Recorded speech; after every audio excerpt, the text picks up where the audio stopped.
My dad laughed, lifting his glass like he was toasting a joke I didn't get. Your sister earned everything on her own, he said. Eyes on me, unlike you. The table went still. My mom's hand froze over the serving spoon. I leaned back, feeling something sharp settle in my chest, and said quietly, "Then I'll stop sending you money." The color drained from his face. What money? In that silence, the house finally told the truth it had been hiding for years. That was the night I stopped being the quiet one.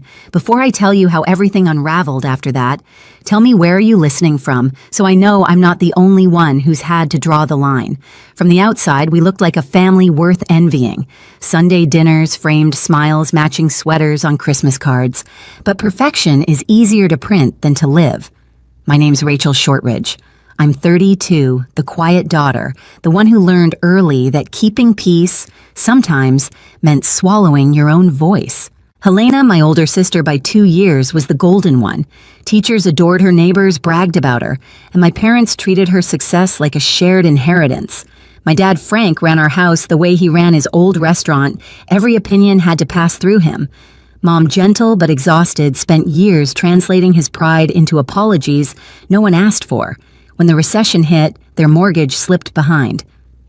I had just started my job at an architecture firm, barely steady myself, but I told Mom I'd help until they caught up.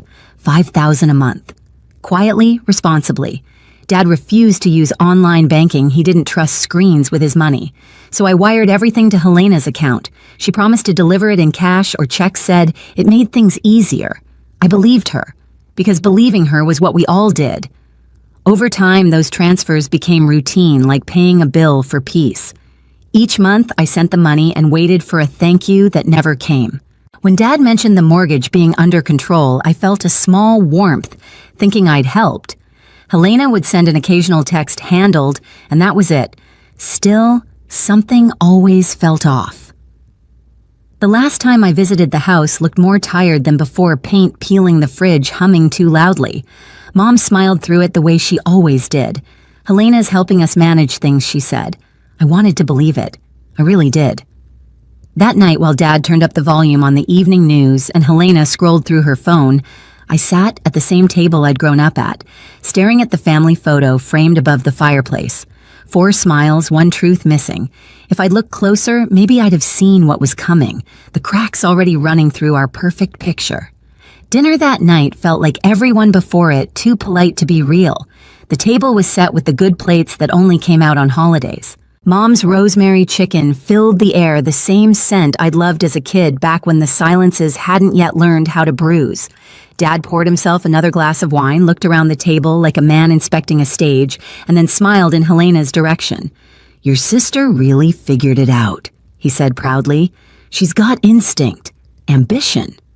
He looked at me when he said it, but the smile wasn't for me. I felt it like a splinter under the skin, familiar, sharp, impossible to ignore. "I'm happy for her," I said the way I'd said it my whole life.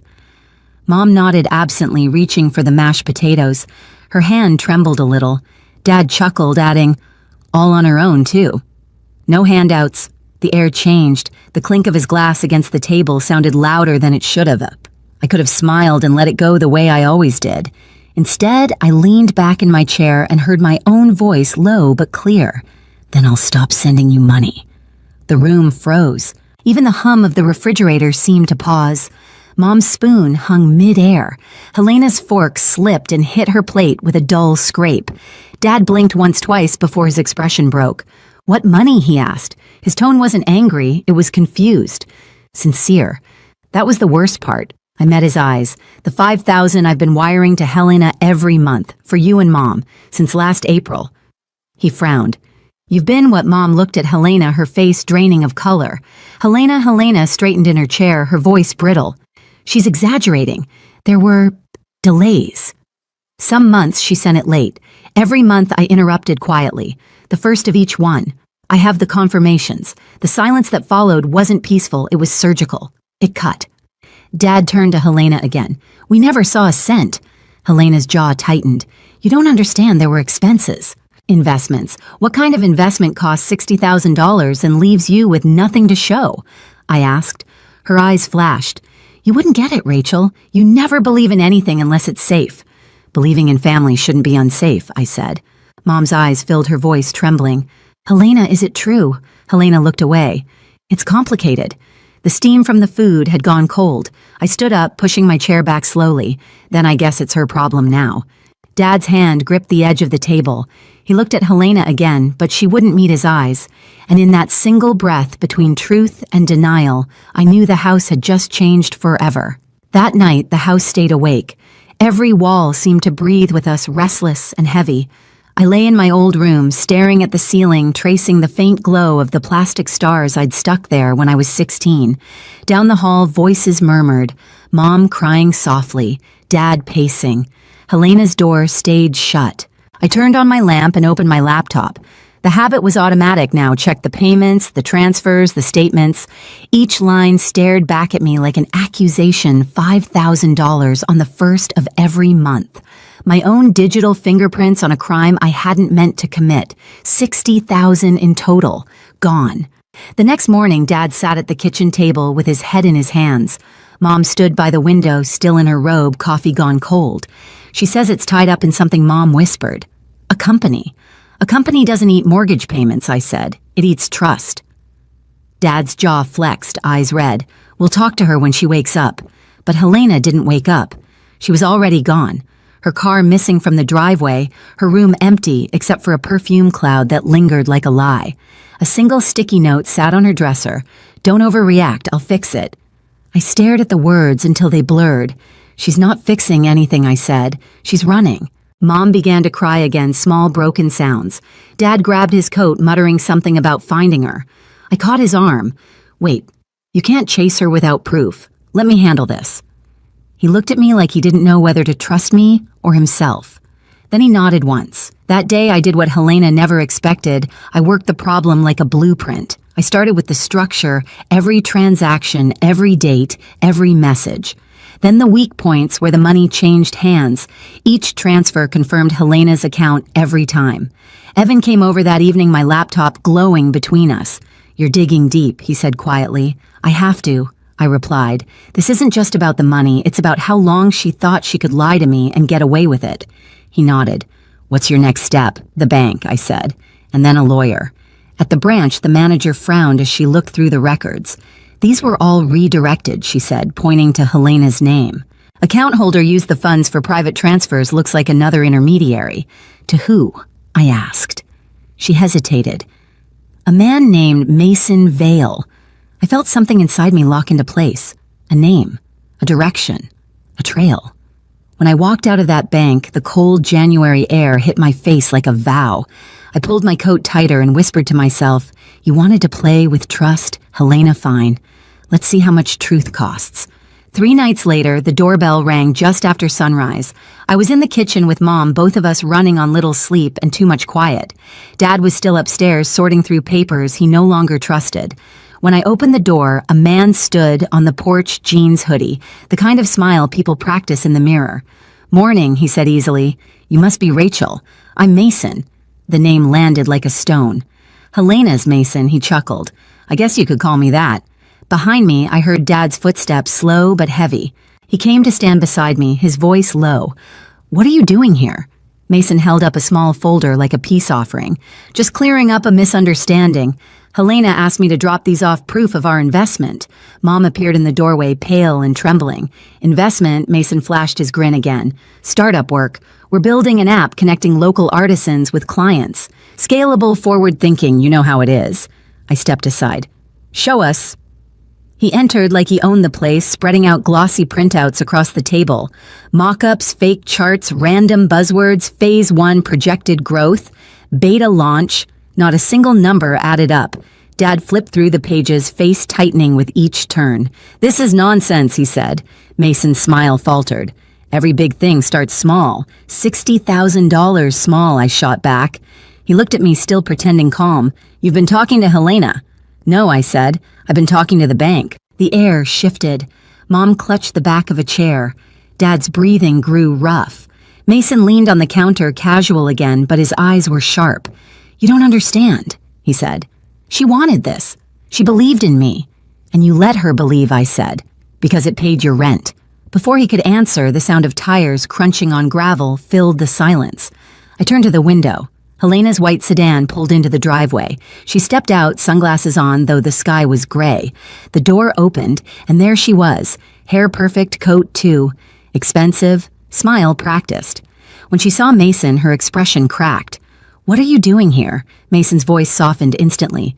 "Babe, I told you I'd fix it." Her jaw tightened. "You weren't supposed to come here." Dad's voice was quiet but deadly. "You took your sister's money. You lied to us." Helena's eyes flicked between us. "It's not what you think." "Then explain it," I said. "Because 60,000 disappeared, the mortgage fell behind, and somehow he's driving a new car." She looked at Mason. "You said we'd double it in a year." His shrug was careless.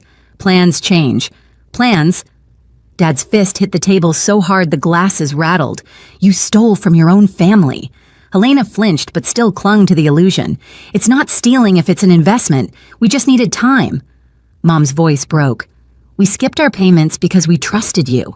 The silence afterward was the kind that swallows sound. I took a step closer to Mason. "So what's your real job?" He smirked. "I'm an entrepreneur." "Funny," I said. "Your last business owes back child support." His face twitched. Helena turned toward me, shocked. "What are you talking about?" I pulled out my phone and showed her the messages the woman with the toddler who'd knocked on our door yesterday. "She's been looking for you, Mason. For him." Helena's hand went to her mouth. "You lied to me." He sighed like a man tired of drama. "I didn't lie. I just didn't tell you everything. That's the same thing I said." Dad moved around the table, standing toe-to-toe with him. "You're leaving this house. Now." Mason's smile vanished completely. "You can't stop her from seeing me. She's an adult." Helena's voice was shaking. "I'm not going anywhere with you." He reached for her arm and instinct kicked in. I stepped between them. "Don't touch her." The sound of sirens grew louder outside. Mason froze, eyes narrowing. "What did you do?" "Just returning the favor," I said. "I called the police an hour ago. They're very interested in where the money went."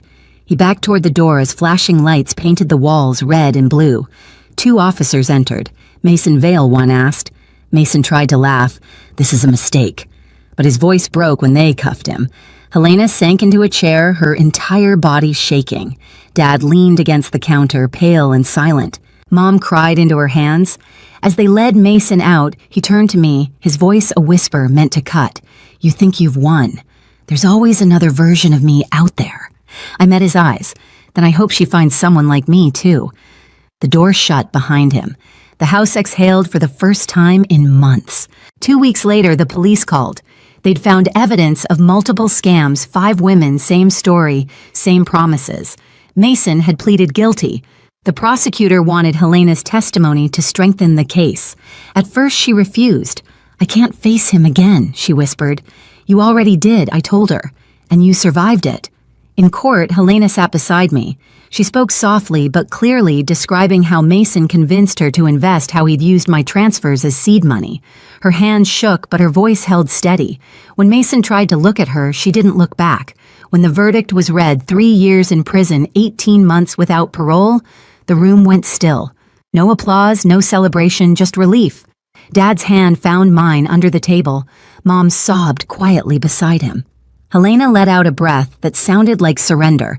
As the bailiff led Mason away, his last glance was met with nothing. We walked out of that courthouse into cold, bright daylight. For the first time, it didn't sting. It felt clean. Later that night back home, I stood in the backyard holding a small box, photos, old receipts, a few notes he'd written Helena. She stood next to me, lighter in the shoulders than I'd ever seen her. "Are you sure you want to do this?" I asked. She nodded. "It doesn't mean anything now." I struck the match. The flames caught curling through the paper, turning everything he'd touched into smoke. We watched it rise into the January sky until nothing was left but ash. Helena whispered, "He took so much from me." I looked at her. "Then make sure he never gets another inch." By spring, she'd found a small job at an office downtown. Mom tended her garden again. Dad fixed the railing on the porch he'd ignored for years. The silence that used to hurt now felt almost gentle. One afternoon, Helena came to me with a small envelope. Inside was a photo of us as kids at the county fair missing teeth. Sticky fingers laughing like we didn't know what betrayal meant. On the back, she'd written, "Thank you for not giving up on me even when I deserved it." I didn't say anything. I just hugged her. For once, the house didn't need words to stay standing.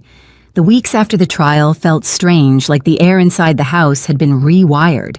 Mom started leaving the curtains open again, sunlight spilling across the kitchen tiles.